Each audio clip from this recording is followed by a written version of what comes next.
has finally launched in India as well. And I was super excited to check out these phones. The 8 Pro, in my opinion, is very expensive. So I started with the Pixel 8 first, and we have it right now in the studio. Ladies and gentlemen, this is the new Google Pixel 8, and this is going to be my impressions and first initial review kind of a video. I haven't prepared a script for this because I wanted to give you guys my raw, unfiltered thoughts. So if the video structure is a little bit, not as polished than the regular videos, bear with me. With that said, make sure you like, subscribe, press on the bell icon, and let's get started. The first thing, guys, that I want to talk about is the fact that do you get anything else in the box? Well, just like previous years, this year's Pixel flagship series has become quite more expensive. So the Pixel 8 regular one 128 gig variant comes at a price of 76,000 Indian rupees, which is going to make it a very difficult phone to recommend.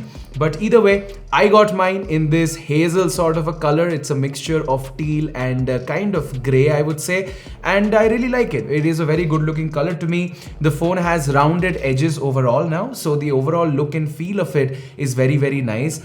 The back is sort of a glossy material, so you do get fingerprints sometime on it, but it is not a nightmare to clean, so that's okay. The visor on the top is more prominent than ever, gives me Robocop vibes, and the two cameras are here which have received some upgrades, but let's set that aside and see if we get anything else in the box. Now, you get nothing else in the box, a simple OTG adapter. I don't know why Pixels, come with this, but I guess it could come in handy if you don't have one already. And a typical Type-C to Type-C cable with a SIM ejector tool. That is all that you get in the box. And keeping that aside, let's come back to the phone itself. So the Pixel 8 is a very interesting phone because for the first time now, the 8 and the 8 Pro have the same primary 48 megapixel camera sensor. Now, being a Google Pixel, one of the main selling points that Google is advertising and the main reason that we consider a Pixel is for the software experience and for the camera optimization. This year, in that field, we get a lot of AI features that I will be talking about as we move on. But first, let's talk about the software and the Android update scenario. So Google announced that they'll be giving 7 years of promised Android updates on the Google Pixel 8, which is incredible. If you think about it, this phone comes with Android 14 and it will receive 7 more Android updates from that. So from the year 2023 to the year 2030, this phone will still be receiving Android updates. Now, this is going to be something that we'll have to see and wait and watch whether this actually unfolds or not, because Google has a reputation of killing projects out of the blue. It is bound to happen when you are that big a company with that many projects that you're involved in. And number two, I am concerned whether even the Pixel 8 will have the hardware to support the 7th update that it finally gets. Maybe they put in a stripped down, more light version of that Android OS only for these older phones at that time. Either way, it is something that you have to wait and watch and see in the future. There's no way to verify that now. If it gets, it'll be great. It'll be 1 year ahead of the iPhone coverage, which is incredible. But again, as I always say, don't buy a tech item today for the promises that it's giving you tomorrow. So there's no way to verify this. So keep that in mind when you're spending so much on this year's Pixels. The software experience is second to none. Android 14 has been such a breeze. I remember most of you guys who are OG viewers will know that the last Pixel phone that I used was the 2 XL, and that phone was a beautiful phone. At least I loved it because I've always been an Android smartphone guy.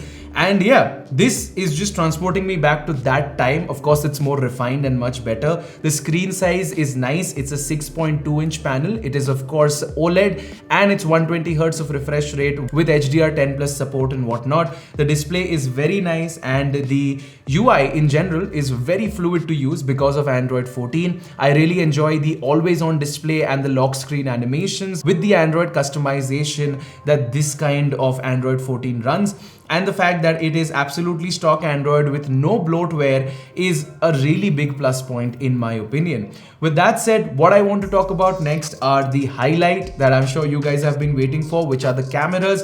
Now the camera performance on the Pixel 8 till now has been really good. It's got a bunch of cool features. This year around, the primary sensor is actually a 50 megapixel sensor, which is nice to see, but the sad thing is the ultra wide does not receive an upgrade. It's 48 megapixel and a new sensor on the 8 Pro, but on the regular 8 you get the same 12 megapixel that was there previously. Now either way, photo samples are on the screen right now. Of course, this is not a dedicated camera review. I have been using this phone only for a few days, and these are just a couple of photos that I had the time to take. You can take a look at them. A couple of night sight low light photos along with a couple of portrait mode ones and a couple of daylight normal photos.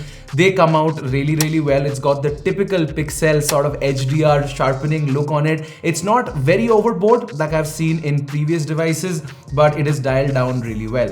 Couple of flaws include that you can't really take 50 megapixel photos. They're always binned down because that Pro control is only in the Pixel 8 Pro. And a couple of cool AI features like the night mode video boost, which will be available later, will only be available on the 8 Pro, which seems like not the right move to make, especially since this is not a cheap phone by any means. Now at the heart of these phones, both the 8 and the 8 Pro are running the new Tensor G3 chipset, which is, as we know, an AI based, AI forward chipset from the guys at Google. Now the G2 had a lot of overheating problems, and this phone does have a tendency to run a bit warm even when you do normal things like use it while charging or use it, in a day-to-day basis with a lot of camera. But luckily, I still haven't faced any overheating warning that asks me to stop recording video or put the phone aside or turn it off, which used to happen in previous Pixel devices. And the new Tensor G3 also promises to be cooler and more efficient, but of course, I'll be able to give you guys my proper verdict in the full review that will be up in the weeks to come. Overall, I feel like the Pixel 8 does quite a lot of things right. Stellar software experience, pretty good looking design, incredible cameras, and a overall very nice package of the perfect Android smartphone. But the only place where it sort of falls behind in this initial review of mine is the pricing in India. I say this because the US and official pricing for the 8 and the 8 Pro are bang on. And even the pricing for the 7 and the 7 Pro in India were really good and competitive. I thought the 8 series was going to follow that same path and make Google Pixel devices very popular in our country as well.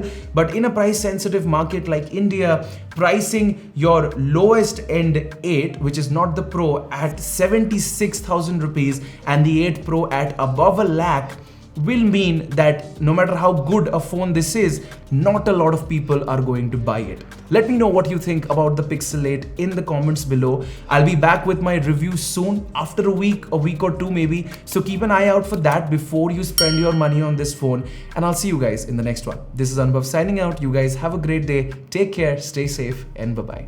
Peace out.